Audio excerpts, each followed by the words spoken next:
Have you noticed that Mazda is changing their customers without changing their price? Yes, indeed, they are going more luxury and upscale. As a matter of fact, you and I have compared Mazdas to Mercedes-Benzes of all cars. It feels like that's their target. The crazy thing is look at the back of this. This is the Mazda3 Skyactiv Turbo all-wheel drive hatchback. The badges on the back of the car reflect all of those things. Yes, there's we have a badge many for everything. badges that tell you exactly what it is, and Mazda's very proud of the Turbo, and they should be. Because customers have been wanting more power, like us. You're watching Everyday Driver. We make a TV show, podcast, and YouTube channels dedicated to great cars, driving adventures, and helping you find a car you'll love. Subscribe and hit the bell so you don't miss a thing. It's the same 2.5 liter Skyactiv Turbo they put in the rest of their lineup, including all the way up to their big boy CX-9 7-seater. This is that engine in this little car. It's about 3,400 pounds, which the CX-9 is not, by the way, but it's that same 250 horsepower, 320 pound-feet of torque in a 3,400 pound car. That is possibly the biggest torque number of any of its competitors. I think it actually is the biggest torque number of anybody. I think so too. Yeah. In a hatch that, quite frankly, has been upscale for a while. We've noted the materials and the driving position and the way it drives to feel more exotic and more expensive than it really should be. The Mazda 3 in this current generation is a car we've driven in almost every form. This is actually the first time we've been in the hatchback, but we've driven it in all-wheel drive a couple of times. It is the revised version where they took away the independent rear suspension and it's now torsion beam rear. And we've talked about on television before that I think it took away a little bit of the handling prowess of this chassis, but they haven't had MazdaSpeed since 2 generations ago. And they've officially announced that MazdaSpeed is dead. It's no more.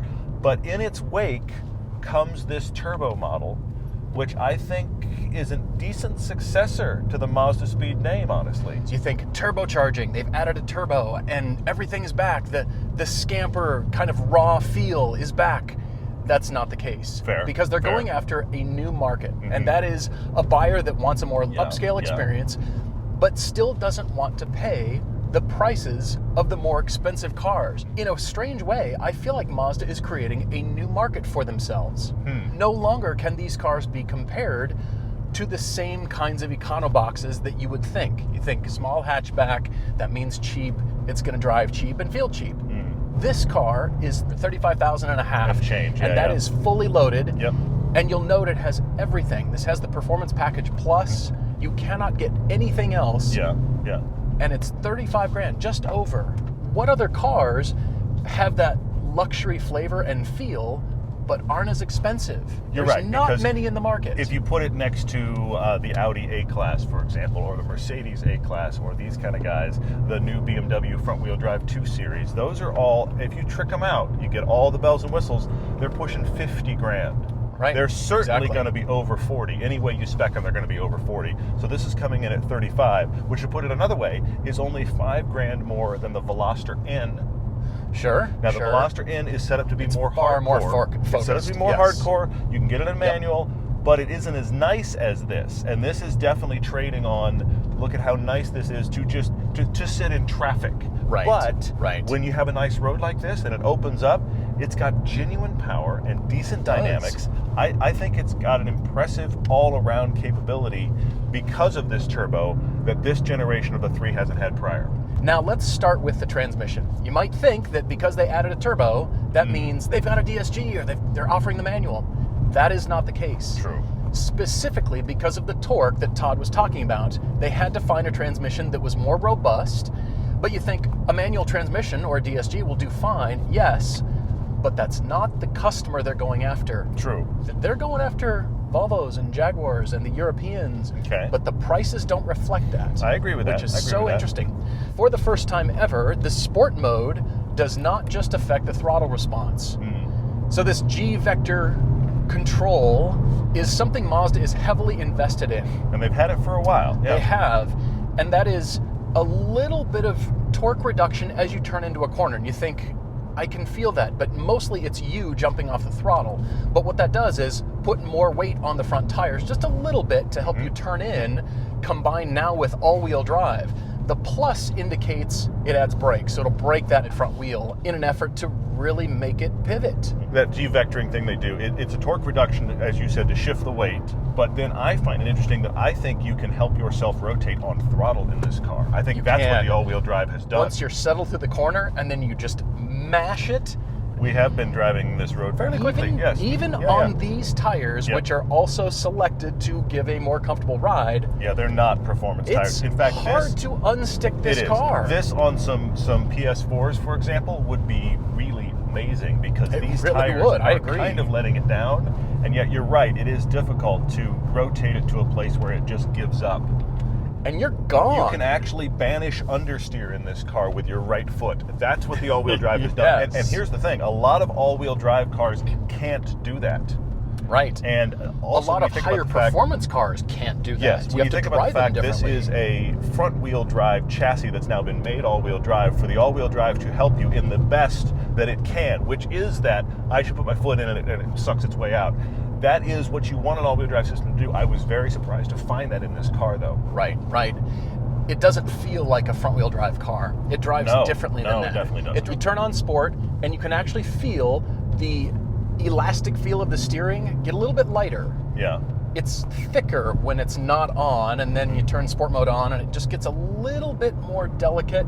Yeah, and you can choose your line a little bit better, but it's not like there's a ton of feedback through these corners. There's really not. But again, that's not the market that Mazda's going after. It's a different audience than they're going for now. They're not going to do that anymore. Yeah, for sure. I want to talk to you about styling, and I want to mention that this car, the 2020 design of the hatchback, was awarded the World Car Design of the Year.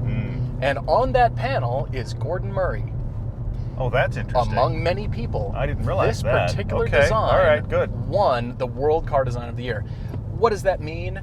It's the design equivalent of the Oscars. It kind of is. It's a little bit of the polishing of the laurels, but that doesn't mean it's not a beautiful design. Mazda as a company, whether you like them or not, they're doing some of the best designs on the planet. The line I want you to look at in particular is the hood line. It starts as a soft radius right above the grille, and then it gets very crisp. It sort of negates that turn up the A-pillar. I was also concerned about the rear flanks, the C-pillar, that looked way too heavy in photos. They look very big in photos, yes. It's really, in person, your spatial distance says proportion is just right. I agree. Everything is about surface development. It's not a crisp line and more lines to define a shape and a theme. It's surface, and you'll notice very slight concave surfaces on the body side, and radiuses that are variable fillets all the way through.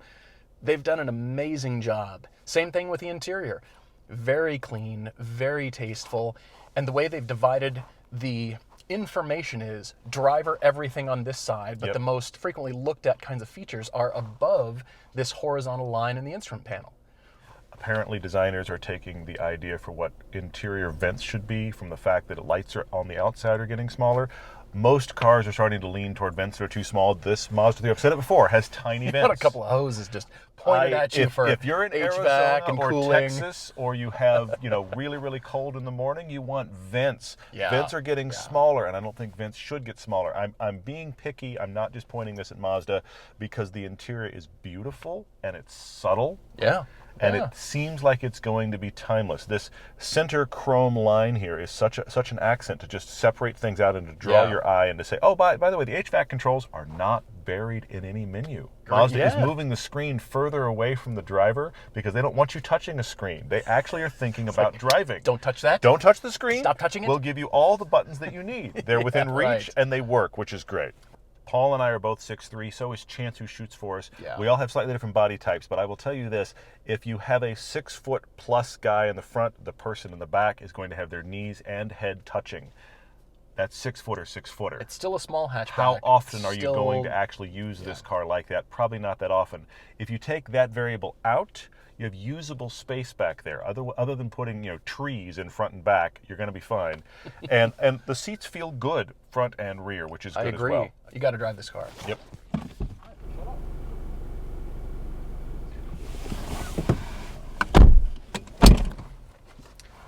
I've complained before about the fact that Mazda has an automatic parking brake.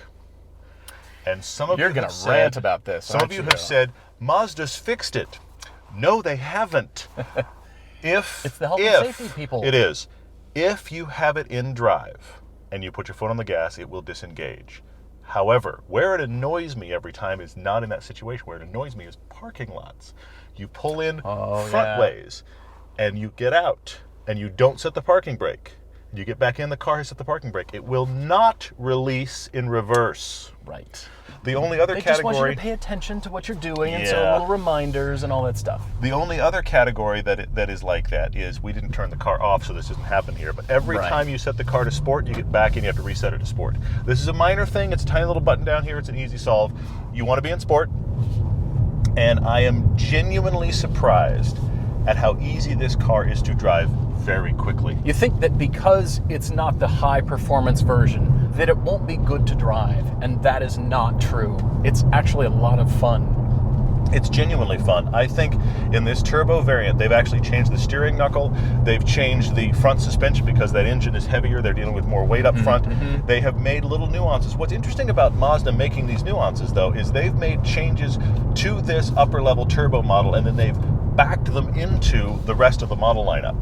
As they've found refinements for this Mazda3 Turbo, they've put it on the lesser ones as well. But I remain incredibly impressed to just drive this and find it easy to go quickly.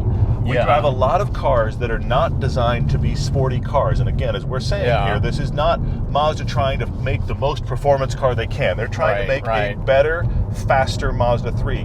So a lot of times when companies do that and we get in them and we drive them quickly, it's work to get the car to go fast. It's work to get the car to be fun. That's not the case here. I keep looking down and being like, wow, I'm going fast in this car. And it doesn't feel like I'm working hard at it, and it does it anyway. And I am very impressed with the fact that I can put my foot in the throttle in a corner, and the all-wheel drive helps pull me through, as it should. That too. As it should, but I did not expect that on this car. There are a lot of cars with all-wheel drive that won't do it because they are that all-wheel drive system like this is, that wants to be front-wheel drive and only sends power to the rear when you need it. As a result, most of the time those systems they're too far behind. By the time you ask for power, the moment's already gone. This does it surprisingly well. I never really like to use the word seamless. But if by now you've been paying attention to what Mazda is doing in studying human biomechanics to apply to their cars, I thought it was just kind of a marketing exercise to really come up with a theme. But the more Mazdas I drive, especially this one, there's something to this, because what they're studying is natural movements and natural engagements of the car. Here's an example. A classic car has a cable-operated throttle, and it might get sticky. The cable might stretch, and it might feel different from day to day. It's inconsistent. You feel the mechanics, and it's great and all, but it doesn't quite feel right. That's not the case in every control in the Mazda. They want you to feel the way you roll onto the throttle and you apply the brake, that it increases in pressure, and it just sort of, this is how it should feel.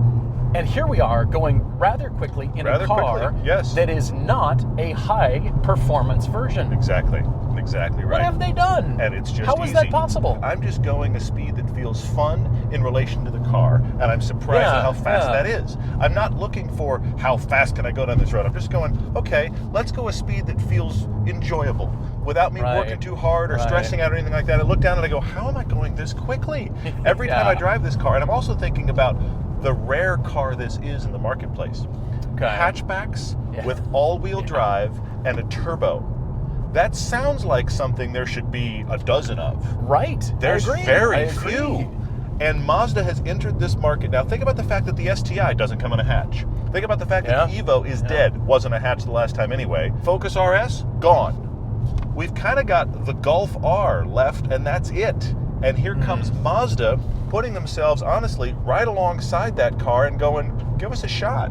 If you think you can buy a bunch of parts and tune your car and make it as sorted as this one is, I say you're wrong. Because the amount of refinement and engineering that has gone into this car, you're hammering through these corners in sort of a mild, near luxury car. Without performance tires on it either. This is, and notice I'm the a tires little boggled aren't squealing, doesn't feel weird or concerning. It just goes quick. Now, I will give one slight I can tell this has a solid rear axle. I can tell there's a torsion beam out there. Sure. When you hit mid-corner bumps, it has a tendency to bounce multiple times. Sure. It should just compress, absorb, keep you on your line. This will compress and bounce, which is an offset of that torsion beam. I'm being picky because how often are you going to drive a car like this on a road like this in the way that we're driving it? It's not going to be often. Yeah. Well, that is the clientele, the customers that Mazda is seeking out. That's not really going to be the point. True. It hasn't made me go, I really ought to back off. We're thundering down this road. Exactly. Yeah. But for the most part, the suspension taking care of you on the commute and on road trips. Yeah. So there's a lot of sport to the car, but there's also a lot of just comfort. Yeah. But it's not squishy. I love that I can put my foot in it in a corner and improve my line. I mean, that's something that the iconic all-wheel drives have done, is that I can put it in a corner, and then as soon as I'm ready, give it gas, and it pulls itself through, because the back, you can feel the back half of the car shove and carve you into your line and just go, okay, you want to do that line? Let's get you there. And I shouldn't be able to drive this car this quickly, this comfortably.